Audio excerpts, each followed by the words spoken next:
ते अल्लाह दी बहुत बड़ी एक इबादत है। निकाह अल्लाह दी इबादत है। अज नौजवान किथे 30 नूं 35 नूं 40 नूं पहुंच गए ने, निकाह दे करीब ही कोई नहीं। ना मापियां नूं फिक्र है ना जवान नूं फिक्र है। क्यों? क्योंकि 5 लाख रुपया बाप कोल होएगा तो निकाह करेगा।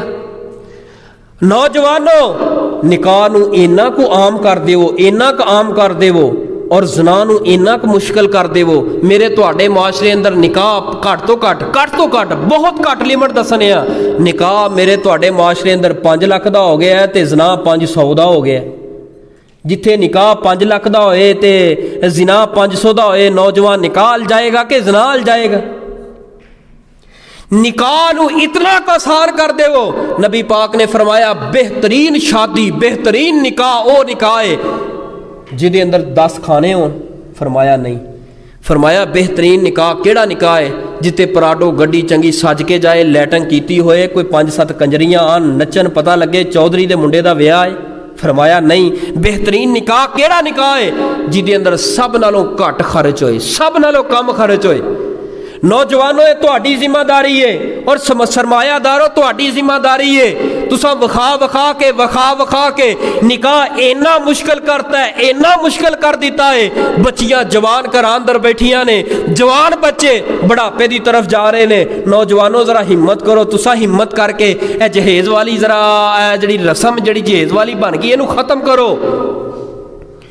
ए जहेज वाला मामला है ना, ये सिर्फ एक पासे ही नहीं आ। मैं तो बयान कर थक गया, मैं तो आखा एक पासे, लेकिन फिर तहकीक मैं मजीद अगे वध के की है। ये जहेज वाला मामला दोनों तरफों ही, क्योंकि जो निकाह करना है बच्ची का तो वह डिमांडा ही नहीं मुकदियाँ।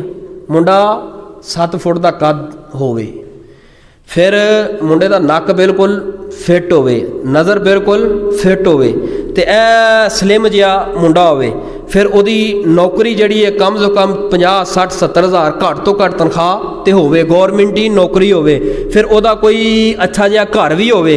फिर उहदी माँ भी ना होवे। मैं क्या पहले तो माँ नूं मार निकाह करने वास्ते, उहदा प्यो भी ना होवे, उहदा कोई जेठ देवर भी ना होवे, ननान भी कोई ना होवे। डिमांडां ते खुद वधातियां। मैं तेरा ते हक बनदा सी, जिथे तेरे कोल 1 ट्रक, तेरे कोल 4-5 ट्रक मंगने चाहिए ने।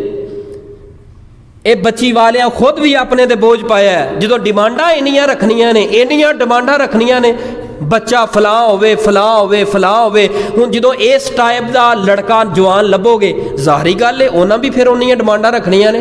हाँ भी कुड़ी वाले गड्डी दोगे, केड़ी गड्डी दोगे, किन्ना जहेज दोगे, वो भी फिर मुँह अट के बैठे ने।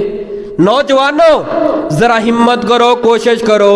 नौजवान शादी कराए हाँ, निकाह कराए हाँ, कवे हाँ अपनी जुबान दे अंदरों कि नहीं मैं जहेज नहीं लेना क्योंकि मैं मर्द हाँ। अल्लाह ने कुरान अंदर फरमाया अर रिजालु कव्वामूना अलन निसा, मर्द जड़े औरतों के ऊपर हाकम है। मैं क्या करना यार, वो मर्द कादा होया जड़ा बीवी दे बर्तनां च खाए, बीवी दे बर्तनां च पीवे, बीवी दे बैड ते सोए, बीवी दा उधरों आया होया पाए, सब कुछ पाए, फिर कहे मैं हाकम हाँ, मर्द हाँ, तू ते मर्द नहीं।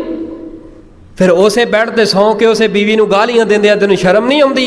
खाना तू बीवी दा है, पलदा बीवी दी तनख्वाह दे उपर है, तू मर्द है। मर्द इस्लाम दे अंदर, दीन दे अंदर औरत दे उपर जड़ा बच्ची वालियां दा 1 रुपया इस्लाम ने जिक्र नहीं किया, सिर्फ लड़के वालियां दा जिक्र किया है।